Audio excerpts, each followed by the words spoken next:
setiap tahun ada bahasa BPK adalah kelebihan bayar. Menurut saya ini juga ada potensi korupsinya. Kalau sudah terang benderang begini, mengapa para penegak hukum dalam menemukan aplikasi yang ada apa di dalam? Kalau kami sebagai pengawas akan menelisik lebih jauh.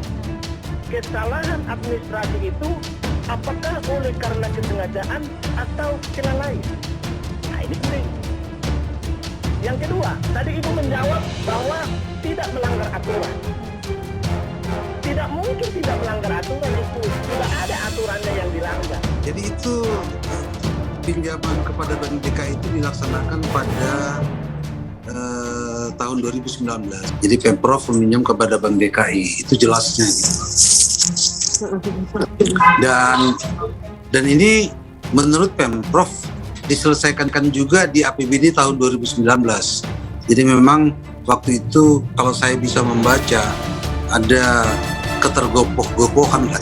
Saya baru dengar ya, apa betul Pemprov ada pinjam ke Bank DKI. Yang pasti memang semua uang kita, uang Pemda DKI ini, APBD untuk semua kepentingan apapun, ya kita kan adanya di Bank DKI. Pinjamnya ditaruh, disimpan di Bank DKI. Semua APBD kita, ya, semua kita simpan atau di rekening di Bank DKI. Populer utang pemerintah lewati batas IMF, Anies disorot BPK.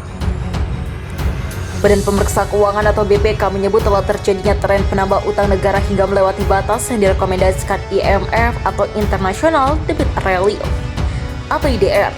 Kabar tersebut menjadi berita populer di kumparan bisnis sepanjang Rabu 8 Desember 2021. Berita lain juga ramai dibaca publik mengenai Gubernur DKI Jakarta Anies Baswedan yang disorot BPK karena pengelolaan APBD pemerintah Provinsi DKI Jakarta yang tidak sesuai dengan ketentuan. Berikut rangkumannya. Utang pemerintah lewati batas IMF. Badan Pemeriksa Keuangan atau BPK kembali meningkatkan pemerintah terkait pengelolaan utang.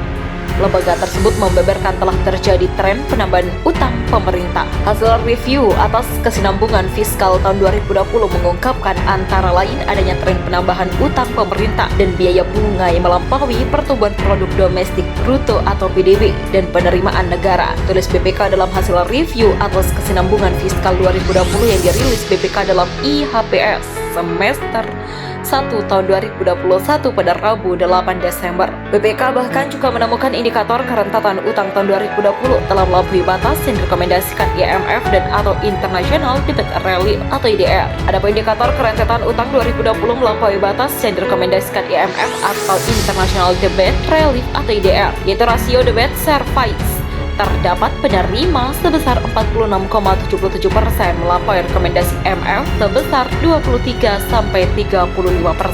Kedua rasio pembayaran bunga terhadap penerimaan sebesar 19,06%